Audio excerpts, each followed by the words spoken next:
This is December 12th, 2022. We're in Bedford, Massachusetts at the Edith Morse Rogers Memorial Veterans Hospital. And this tape is part of the Morse Institute Library's continuing Veterans Oral History Project. My name is Jim Ramsey.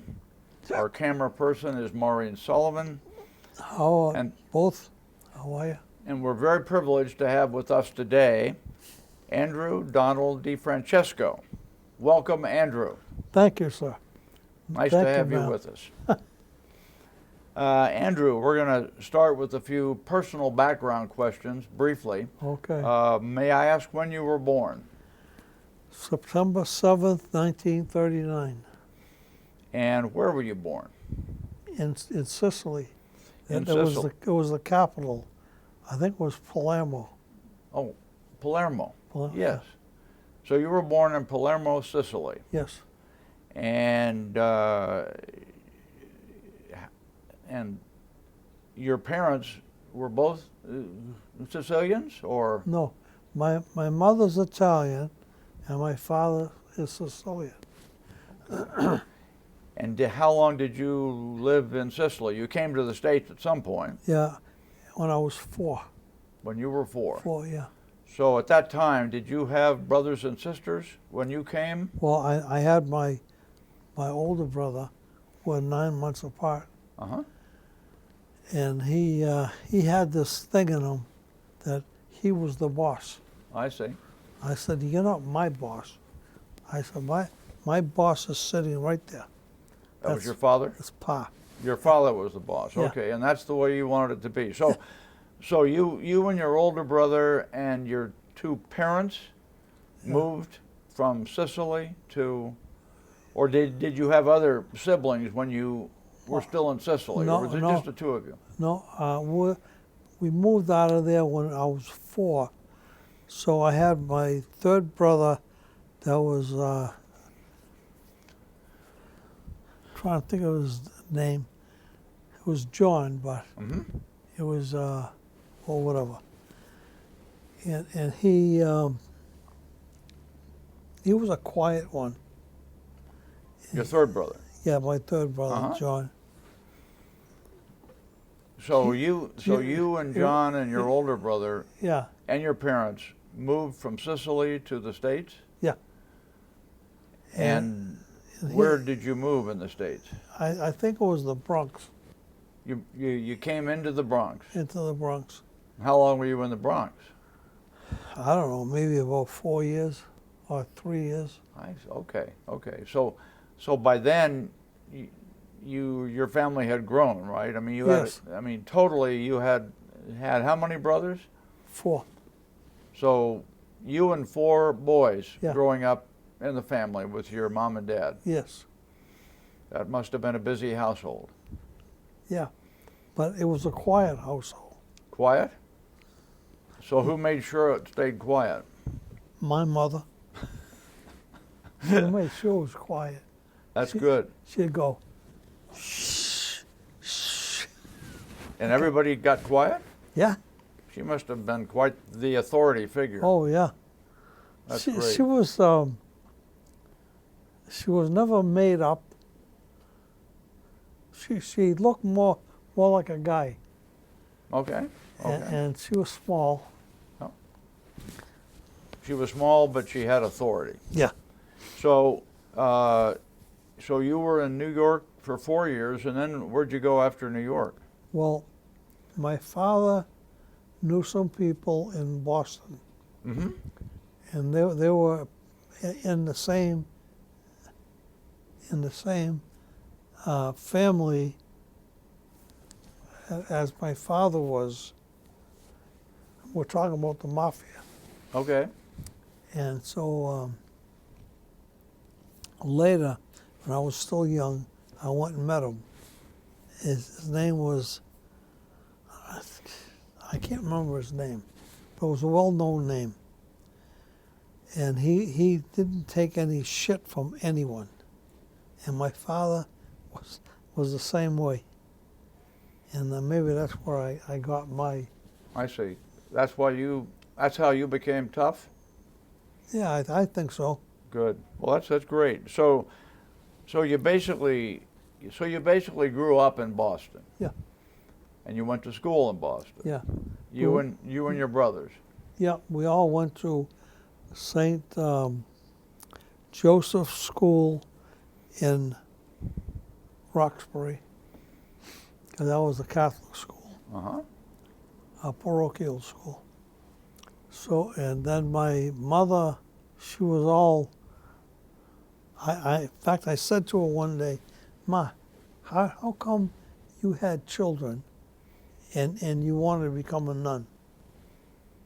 And she says, what do you mean? Well, you had 5 of us.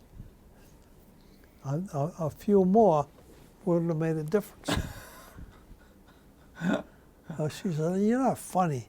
Well, I didn't want to be funny, but. Well, 5 was enough for her. Yeah. And No, she was going to have more. She was going to have 10. Okay, well, I'm sure her hands were full with the 5 of you. So you basically went to the schools there. And you ultimately graduated from Don Bosco. Yes. The high school. The high school. Yeah. That was in Boston. Right. On trying to think of the name of the street. That's okay. Can't get it in my head yet. So kind of fast forwarding a bit, just to get it clear, were you married or are you married? No. Now I'm married. Now you're married? Yeah. Right. So what is your wife's name? Sharon. Sharon. Sharon. Okay. Right out of the Bible. Her mother's name was Ethel, out of the Bible. I see. And Sharon was out of the Bible. Well, I think Andrew's out of the Bible too. Oh, yeah. Right. Now, do you have children, Andrew? Yeah, 2. 2 kids. Yeah. And how, if I may ask, how old are they now? Okay. About? Richard, the oldest, is 50. Let me see. He was born in 66. And my daughter was born 2 years later. So Richard then would be 52? Yeah. Or 53? Yeah. 52 or 3 and 51 or 50 or 51 for Yeah. your daughter. Great. And do you have grandchildren? Yes. How many grandchildren do you Well, have? we have, I got to think on this. I know, I think we have four grandchildren. And of course, they both married different people. Sure. And I'm just trying to think about what their names. I know one is the oldest is a girl. Mm-hmm. Her name is I can see her. Well, that's okay for right now. But you have 4 of them, and they're probably getting like in themselves into their 20s, or. Well, the oldest one is 23. Right. And then the second one is 2 years younger. And then with my son, he didn't get married until he was in his 30s, I think. So he has two daughters. One, I should have a paper on this, but I don't. Take it out of my mind. He has Sophia, and the youngest one is Mia. Great. And they're nice people, really nice. So do your children and grandchildren live close by? I mean, are they in this area, or? Yeah, well, they live around here. Good, that's great. Yeah, they live in, I think it's in,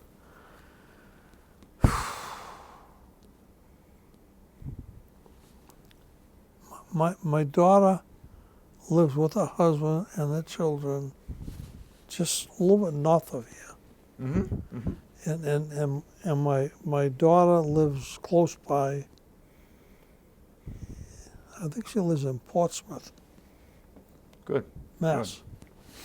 And where does your wife live? Revere. Revere. Okay. Yeah. And you're here in Bedford at Yeah. the, and you've been here. How long have you been here? I have Bedford? no idea. Oh, okay. Okay. Good. Well, nice to see you here. Thank you. So we'll talk a little bit now, or a lot, about your time in the service. Okay. So where and when did you join the service? Okay, I joined the Marines in, I think it's in '57, and I was in Boston. I'm trying to think where I met the sergeant. The Marine sergeant? Yeah, and I don't remember his name, but he was an upstanding guy. He was in uniform. Recruiter, right? Yeah. He was a buck sergeant, and he had his awards, and he had his. He was an expert rifleman and pistol shot, and I seen him. He always looks smart. Well, you've seen the Marine blues. Mm-hmm. Uniform. Well, that's what he was wearing. And I said to myself, if I make it, that's what I'm going to be. So you wanted to become a Marine? Oh, yeah, Just like him? just like him.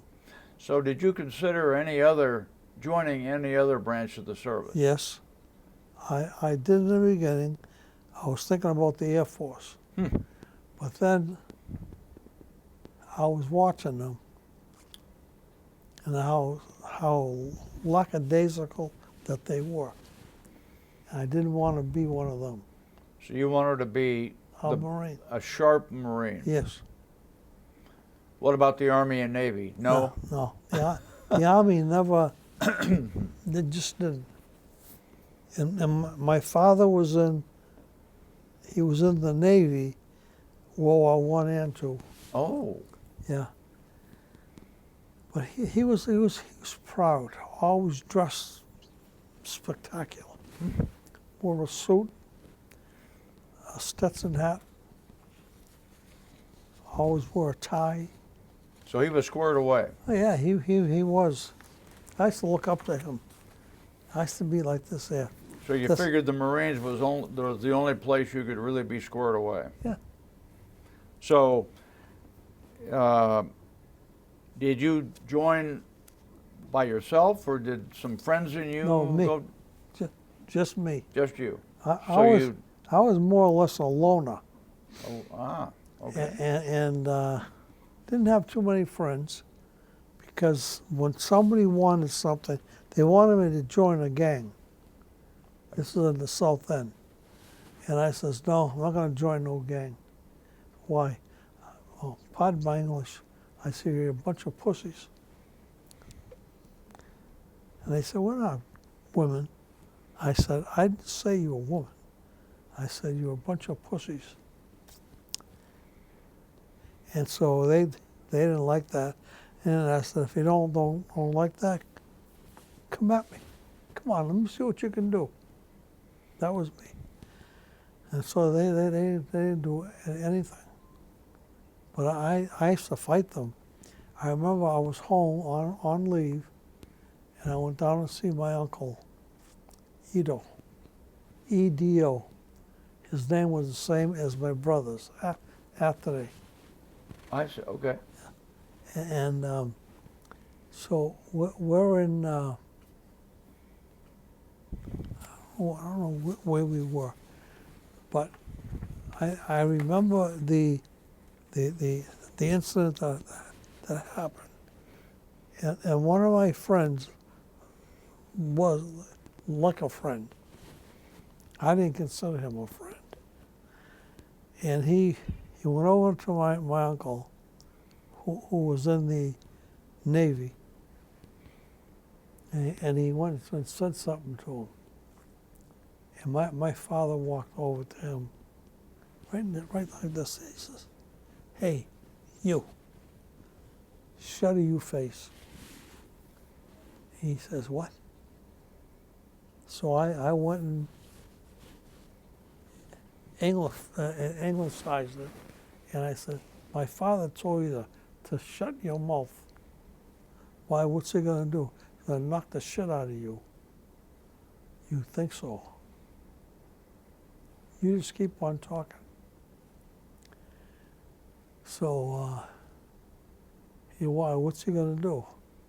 I said, say something else smart, and you'll find out. So he did, and my father went over to him, put his hand right in his face like this. He said, boy, shut your face."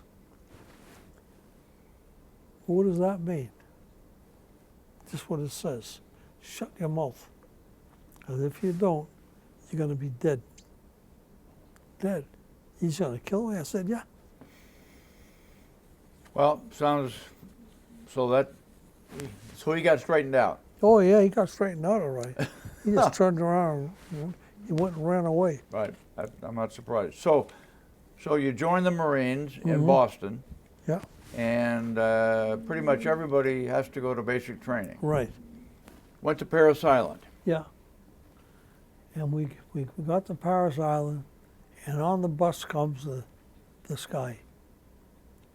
And he says, my name is Staff Sergeant Fellinger. I'm your senior DI. DI is drill instructor. A drill instructor. You're going to do what I say, when I say it, how I say it. I'm your mother, your father, your grandfather, your grandmother, and all your aunts and your uncles. And if you think you're going to get away with something, you're not. Somebody going to be right on your ass. So this guy in the back says, "What?" And he said, who just said what?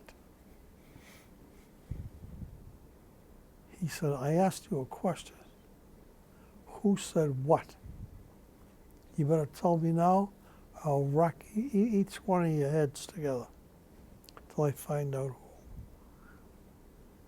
who." And he was a guy who was from the South. And he was like husky. And I said to myself, "Oh my God, here it goes." So he walks over to him when he found out who it was. He said, "Boy, stand out here." He said, "Why?" "Don't ask me why. Stand out here. We're still on the bus." And he went and raised his hand like this to smack him. "You're not going to hit me." He said, "Why not? You're a smart ass." "I'm not a smart ass." Whack. He sent him flying back the bus to the back seat. "Now stay there and don't get up until I tell you to move." Well, that was one thing. He gets up, he's crying. And he said to him, "Now you want to be a Marine. You came and take that, and you start crying. What are you going to do in combat? Going to start crying to the enemy? You're going to put a bullet in your head. Why? Because this is war." He wouldn't laid it out. So we all learned right then that he was tough. So that was your introduction Oh, yeah. to... He was fair, but he didn't like people to go and compromise him. So he was really the boss. Oh, yeah. I mean, Yeah. He was our senior DI, and we had two two junior DIs. One was a sergeant, one was a corporal. And so they're walking. You got to understand this. They're walking around with those campaign hats, covers. And so they're walking, and they're tilted down, so you can just see their eyes. And if you're looking at them, they say, "What are you looking at?" And don't say nothing, because you got a smack like the other guy got. So you had one senior drill instructor, two Two juniors, and how many recruits were they responsible 95. for? How many? 95. Oh, okay. So you were one of 95 in this, Yeah. what, a company of, Yeah, well, yeah. No, we were like I don't know if we call it a company, but we were a unit. a unit. So what did you do? So what was basic training like? I mean, how long did it last? What did you do? It lasted 5 months, and because we got snow and rain and couldn't do this, you couldn't do that, and we were living in tents. And people say tents, man, we had barracks. Well, you were lucky. You had tents. Tents, yeah. They were troop tents. Well, we had two for us, because there was 95 of us. And then we went on. But it was, after the DI smacked that one guy, everybody fell in to where they wanted them. So you had to set an example. Yeah. And so during so it was 4 months, and basically 4 months Yeah. of like hell. I mean, Oh, you yeah. running extra. Oh yeah, you get up at 4, ran a couple of miles, then you come back to your tent, and you went over to take a shower and shave, and then you went back, stood at attention for like 3 hours, then you went to chow, and then everybody was quiet. So when he said, "Did you talk?" I said, "No, I didn't say a word." So basically, you had to keep your mouth shut. Yeah. And that was it.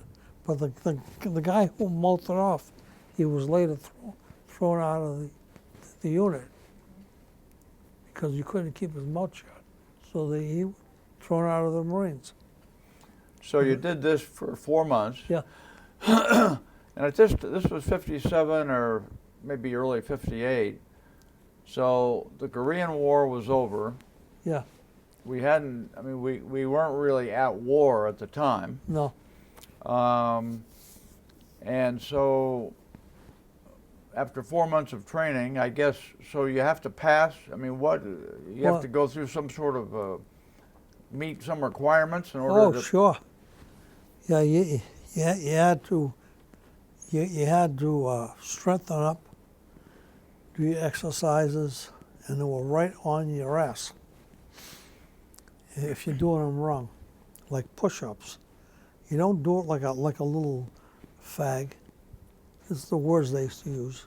Well, being from the South End, you already knew it. Mm-hmm. And then it was,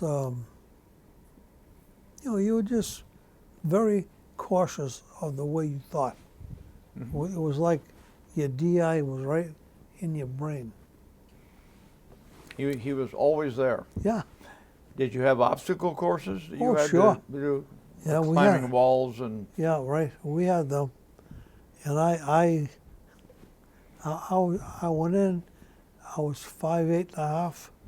When I got out, I was 6'1" and a half. What I am now. And so, after 4 months, I think you finished basic training. Yes. And so you came out as a, so what were you then, a private or PF? Still a private. Private.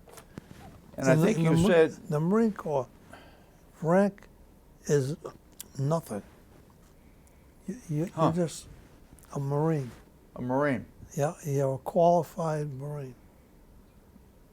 And Let me ask you a question about boot camp. Do you have any idea how many people in your group of, say, 95 didn't make it through? Did most make it through? I think one, One did not? right? The one that started out.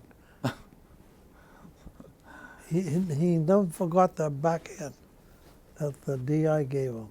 I'm sure. It sent Okay, him so flying. after you finished boot camp, Yeah, I think you told me that you went for some further training. yeah. At Camp Lejeune? Camp Lejeune, that was called ITR, an infantry training regiment. Mm-hmm. And there you're doing the same thing, but you had a little more leeway.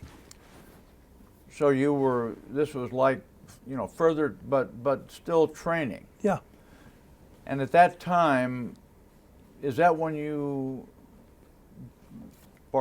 got into Force Reconnaissance?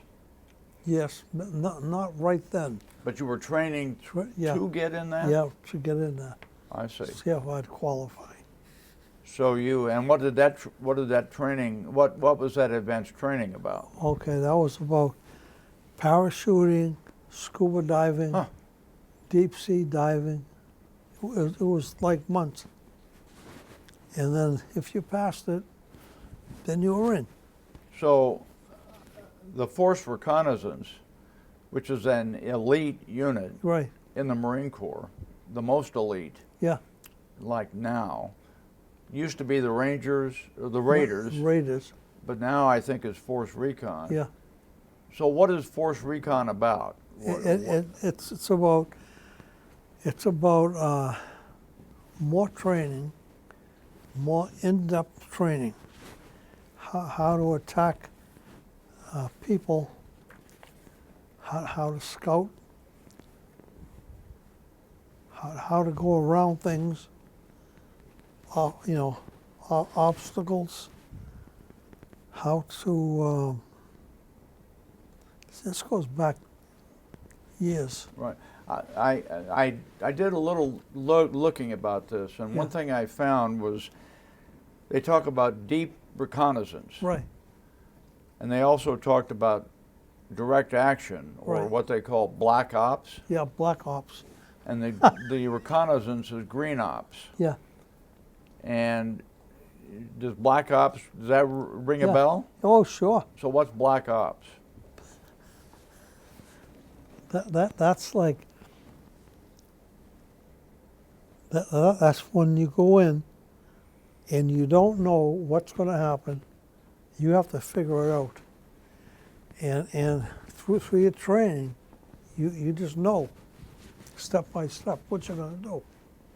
Well, if you're going in there to find out information about the terrain, the enemy, and what they're like, who you're going to be fighting, you have to have your ears on, as we used to say, and you have to know what to do through your training before, just in case you're attacked. So why were you trained in parachuting, for instance, or in Oh. scuba diving and all that? I mean, how did you use all that? Okay, in the war, well, when I was in, you use your parachuting to get into, like when we went into Iraq, we had a parachute in. We're on a plane, and the enemy was not supposed to know, who you were. So you used to jump in quiet. And this may have been a little bit before Iraq, maybe Vietnam or Thailand, right, yeah. more Asia. Yeah. Yeah, yeah. And so we were trained in jungle warfare before, about the jungle, how to survive, how to get food to eat, to kill something, skin them, and eat. And I remember the people saying, I can't eat that, I just killed it. Well, if you were a frontiersman and you had to eat, what would you have done? I don't know. I mean, you don't know. You have to know something. You've been training all this time. And if you couldn't do it, you were out. But basically, you were being inserted basically behind training, at least, to Yeah. be put it behind enemy lines. Yeah. And what was recon about? What reconnaissance of what? Trying to find out a safe place for troops to come in, or what? No. That was the thing that I couldn't figure out. What are we doing here? We're trying to find out where, if they're going to have a landing party come in, where they're going to go, where they're going to camp, what are they going to do? And so we had to find out areas that we were in right now where they would go. So you were like a way advanced party, Oh, yeah. kind of scoping out the situation. Exactly. Okay. So then it was funny in a way, because I remember we had to get we were on trucks when we landed, and they come over to us. And they said, "What truck were you on?" I said, 51. Well, you go over there and camouflage it. So we were taught how to do that before. So Camouflage the truck? The truck. So you couldn't find it. So then we couldn't find it. You couldn't find it after you camouflaged it? Yeah, we did so well. Well, good for you. Yeah, and I was the head one. I was a PFC then, and I couldn't find it. So then I remembered one thing. I don't know why. We're just walking by. I said, wait. Right here, if I turn left, I'll see the truck. And sure enough, I turned left, and there was the truck. It was all camouflaged. It had a camouflage tent on it. I mean, we did such a good job that even the enemy couldn't find it. And that was the objective, right? Yeah. And so, but sometimes, so all of this training that you did, and you did underwater training, Yeah. scuba diving, Yeah. because you'd come in Yeah, in the water, in the water. and then you'd have to come back, get up on the beach. Yeah. And then you'd have to leave a trail that you could follow. And you probably put strings or rope down there. And then bury it in the sand. And then when you come ashore, you went and buried it, but then you left spotters so you know where the rope was. Then you follow that out. And right to the sub. And I think you told me, and also helicopter insertions. Yeah, right. And you showed me once where there were like 5 of you dangling Yeah, underneath the helicopter. right. Because the helicopter couldn't land, No, right. and so they basically brought you in hanging under Yeah. the helicopter. Right. So how was that? Scary. Because you didn't know what was going to happen. Right. You know, if it was a shark was going to come up there and bite you. I was deathly afraid of them. And in fact, Afraid of the helicopter? no, sharks. A shark. We see them jump out of the water. Oh, sharks. Yeah. Yes. Well, we had our rifles, and they were loaded. I remember one time we were on board a landing craft, and captain comes out, and he said, not out, but on the speaker, you Marines, go down to your quarters, get your rifles and your ammunition. Come up deck, and you spot anything you can see, and you shoot them. Because there was enemies trying to come on board, and this was where was Asia, someplace? yeah, right. Yep. It was in Asia. I don't know where, and so long ago. And I remember the first guy that I shot. I yelled out, "Stop!" Well, he didn't know what I was saying, so I said it in Chinese, and he understood that. Didn't stop, so I put a bullet in his head. It was war. Right. So he was trying to board the ship? Oh yeah, they were trying to take over. Wow. Wow. So you finished your training in Camp Lejeune, and then you went off to So Asia. to Asia. Okinawa was Okinawa Yeah, one of your bases? Yeah, well, I was stationed on Okinawa. It was called Camp. I forget now. That's okay. It was too many years ago. So now we're there, and we have all this in our head. And it's like when you were in school, you're studying for a test, and you've been in school all these years, months, whatever, and now you're going to have a test, and you have to know what the hell you're doing. Well, that was us. The same way. After all this training, Yeah. then you had to do it. Yeah. Now we had to do it. And I by then I was a sergeant. A sergeant. Okay. Sergeant, and my highest rank was I was an E7, Gunnery sergeant? gunnery sergeant. And so what was it like on that first mission? This was from Okinawa to... No, Or- I was stationed on Okinawa, but then we had to go from there to wherever we were going.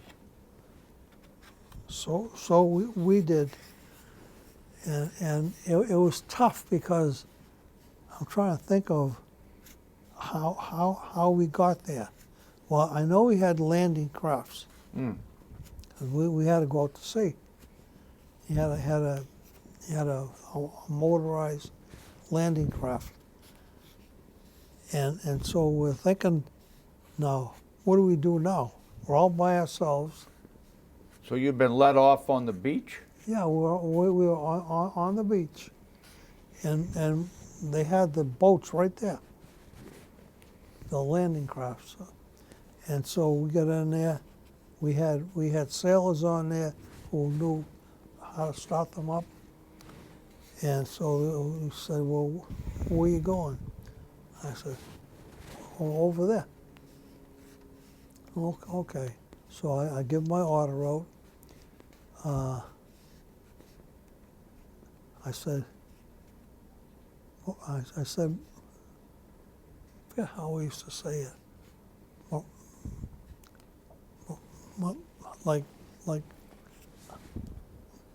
Like troops, get ready to invade. Mm. And be sure you know what you're doing. You've been trained at it, and you know how. Just make sure that you do what you've been trained to do. Because now you were a leader Yeah, of troops. right. I was a gunnery sergeant. And even the lieutenant didn't know. And I'm saying to him, "Sir, get down, down." He said, "Well, I'm a lieutenant." I said, "Lieutenant, you're nothing. Get down, or I'll put a bullet in your head. And then you're going to be down forever." "You can't say that to me." I said, "Don't say anything to me. I said, we're going to war. You want to try to use your bar against me? And you don't know half the shit that I know. You know, like fighting. So he wouldn't listen. So I walked over to him. We weren't wearing helmets. We were wearing these soft covers. And I said, look, do you feel this? What? You don't feel that, huh? Well, what are you doing? I said, that's the butt of my rifle hitting your cover, your hat. Well, what if I didn't know what that was? You're supposed to know. The Marines, the Coast Guard, and the Navy have the same thing. A cover is a cover. It covers your head. Just like this. It's called a cover. Right. Covers your head. Okay. So we used to call them covers. Oh. I said, you got a little more information in your hard, thick head, huh? He said, I'm going to report you. I said, yeah, you know what, Lieutenant? If we get back, I'm reporting you. That you're not qualified to do shit. So you better watch it. You're not the only one that can report somebody. And every Marine on this patrol has the same power. So I guess you got him straightened out. Oh, yeah. And then you went up on the beach, and then you went inland to do a mission right. in enemy territory. Yeah. And was this kind of in the early days of Vietnam kind of time? Right, yeah. But we didn't know it was Vietnam. So you really didn't know where you were going? No. I mean, Well, we knew where we were going. Excuse me, man. So wound up. Okay. And the Marine Corps, they teach you how to dress. It's like these clothes. We were out there yesterday with this. I had a heavier shirt than my T-shirt. I had the same thing out here. Yeah. Always squared away. Always a Marine, right? Yeah. And so. So you went on the. You went inland. Yeah. With your group of Marines. Yeah. And what did you do? Well, we had to find out. This was a reconnaissance. Reconnaissance. And you weren't there to fight unless you ran into it. Then you had to fight. So you weren't looking to fight the enemy necessarily. No. You were doing reconnaissance. Reconnaissance. And you were trying to stay out of action because you had to report back what you found. So when the other troops come in, they'd find the same. And then they'd be safe. You were preparing the way for the the landing of the major assault that was coming, and that used to bother me, because I used to say to my people, that's what I used to call them, my people. We're out here to make sure that the people coming in here after us are safe. It's your job, it's my job, and your job to make sure that happens. And they said, why? I said, why? I said, why don't you tell me why? We used to have a classroom out in the jungle. They said, I don't know. Well, you're going to know now. Why don't you tell me why? So they'd be safe. And that's because of us making it safe. I said, we have to be even more safe because we don't know what's here. Just like when they land, they know we're here, but the enemy don't.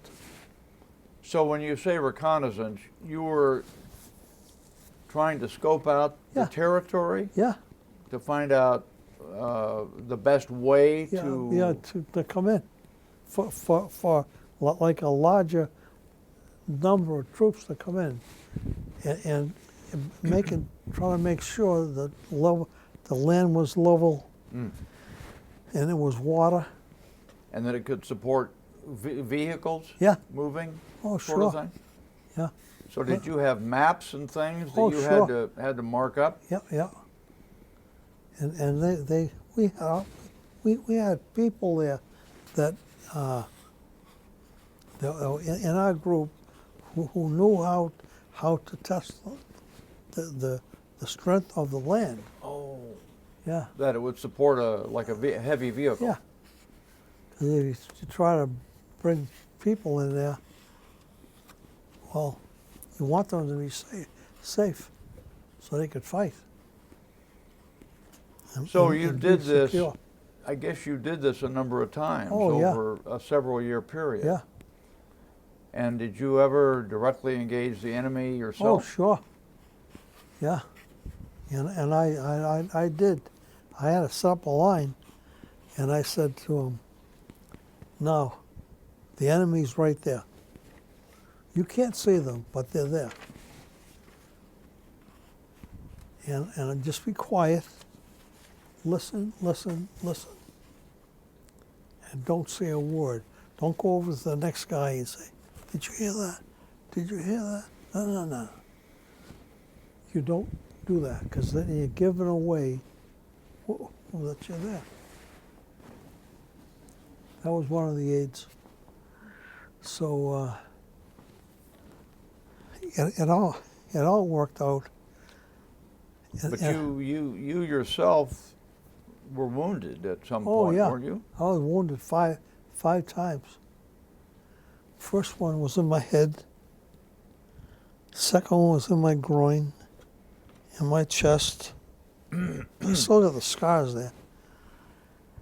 The one in my groin that took out my right ball. Hmm. But I was still young. So when I got back, I was bleeding. I was bleeding like I lost a lot of blood, and they brought me onto a flat top, the USS. I don't know if I told you what kind of ship it was. Aircraft carrier? Aircraft carrier. That was the Enterprise. Mm. And I had my surgery on that, and they went and fixed me up. And about 3 months later, I was back in combat. And so basically you kept doing this, but you were doing this, I mean, this was not well publicized stuff. Oh, I mean, no. You probably couldn't tell anybody what No. you were doing, right? No, no. Because it was all like top secret. Right. And Stuff. in fact, if you look at my record, you don't see anything in there. Right. All the times I was wounded, twice I almost died. But And eventually, I think you said you were wounded or injured in some way, so that caused you to have to leave the service. Is that right? no, Or what was that story? well, what happened? I was well, and they had this other mission they wanted me to go on, and this general come over to me. He says, "Gunny, I want to speak to you." Yes, I saluted him. He saluted me, and we went to do our business. And he said, I think you've had enough. We don't want you in anymore. I said, mean just like that? Yeah. Well, the officers over me said that, and I have to abide by them. Okay. So I did. And the next thing I knew, I was back on Okinawa, and I was pulled off of duty. And what? I was pulled off of duty. Primarily because you'd been Wounded so many times. hurt. Yeah, and they didn't want me to get killed. But then I was going to say, what am I going to do here? You're going to be a Marine and do your duty. Do your duty, that is, stop doing what you've been doing. Right. In other words, do what you're told. Yeah. Even if it's... Yeah. That's the way it was. So at that point, did you get out of the Marines? No, I was doing all right until they told me that they wanted me out. And I started crying. The gunnery sergeant crying. It was the general. And he comes over and he puts his arm around me. He says, Gunny, I think I know the way you feel. No, sir, you don't. I don't want to be out of the Corps. It's my life. But we want you to have a life. And we can't put you into, like this every time, because you're not going to make it. One day we're going to find you dead. We want you alive. It says you're not married, you don't have a family, you have your brothers. They don't even write to you. This is true. I didn't get any letters. I got one letter from my brother, Paul, and that was it. Hmm. When I got home, he said, did you get my letter? Yeah. You put your letter in Ma's letter. She didn't want you to spend 3 cents. Oh. So, Andrew, if the general hadn't basically told you you had to go, Yeah. would you have stayed in the Marines? Yeah. Would you have made it a career? Yeah. Huh. I had that in my head. That was your plan. Yeah. So you were in 4 years, but you would have gladly stayed Oh, yeah, 20. 20. So you gave a lot. Yeah. You just about gave it all. Yeah. Well, But I never seen thanks it for what like you that. did. Oh, you're welcome. So you were back in Okinawa, so then did you come back to Boston? No. No, I was, that's when I got, I don't know how the hell it happened, but I was wounded again. And I don't know how or where, but it was severe. And I was with the Navy, not with the Navy. I don't know how to put it. And I found myself coming back. And I remember I was in California, and I got the order from the general to call my family, tell them I was coming home. Coming back to Boston? Yeah. Oh, okay. That's how I got back. And so, from what I understand, that was around 1961, Yeah. something like that. So you got back to Boston. You left as a gunnery sergeant in the Marines.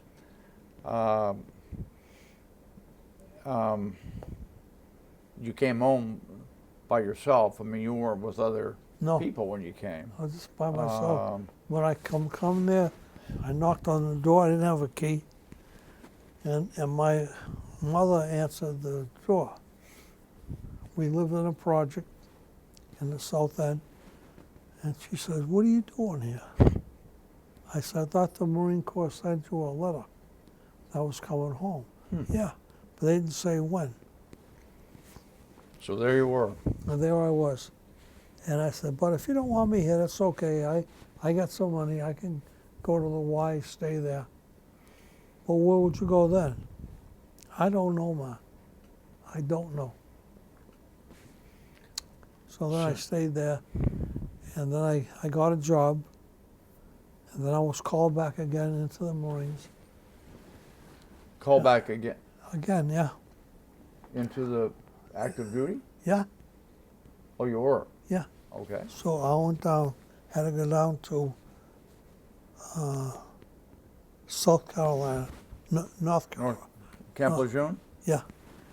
I reported in. I was in uniform. I didn't get rid of them. In fact, I still have some. I really love the Corps. So.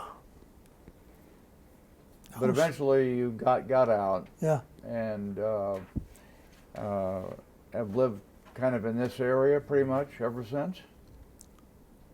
Yeah. I mean, the greater Boston area. Yeah. Did you join any reserve unit No. when you were out? No. Did you join like what is it called? The Marine Corps League? Yeah. Were you part of that afterwards? Yes. Yeah, I joined the Marine Corps League, and it was different. They weren't Marines. They called themselves Marines, but they weren't. I said, you claimed that you were. Who were you? You were a reservist? Yeah. Well, you weren't a Marine. Yeah. Not after what you went through. No. So I have a question for you. Are you still in touch with anybody from your old outfit way back when? I mean, it's hard to keep in touch. No, it's hard because I don't know where they are. Right. I have a question. Do you happen to remember your service number? I don't mean to trick you. I just wondered. No. I know. No, it's up here. It's let's see if I get it. That's okay. I have so many numbers. Don't worry about it. Okay. It's a fact. So how important to you? We're kind of wrapping up now. Right. Kind of your reflections on your time in the military. How important was it to you, or to your life, that you served in the Marines?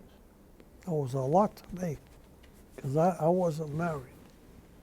I didn't get married till after that, until 64. 64. Okay. So, but it has meant a lot to your life. Oh yeah, it has meant a lot.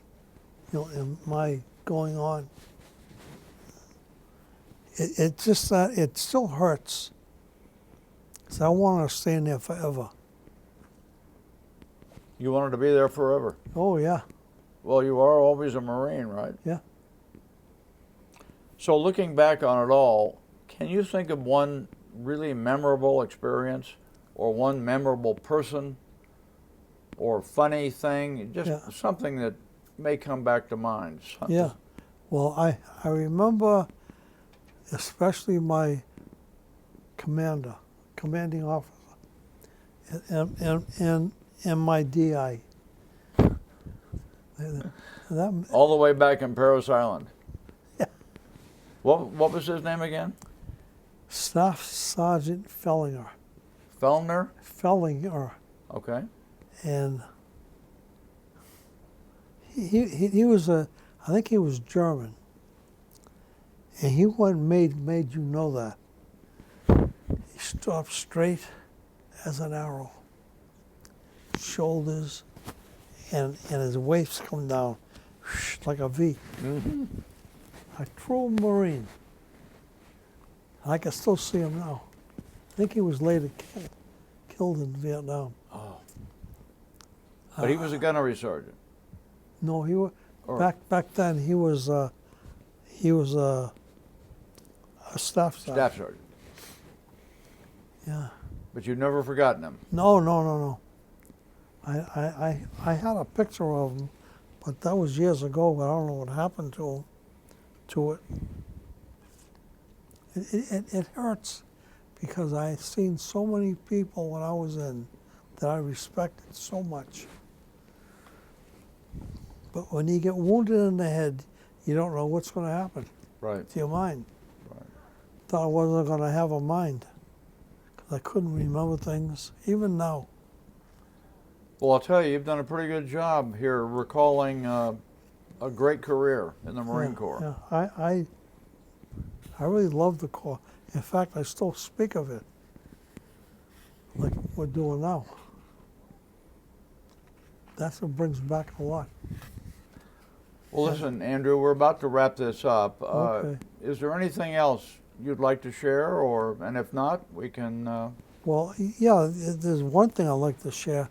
I want to thank all you people who took an interest in me and to help me go through this. And I really appreciate that. Well, I'll tell you, from my own, you and I have talked a few times, and it's been a real pleasure, honor, being able to spend time with you. Oh, it's been an honor for me to here. spend time with you. Well, and you. In any event, it's all good. I will say, let me hear. Andrew Donald DeFrancesco, thank you very much. Thank you, sir. Great pleasure. Ma'am, thank you.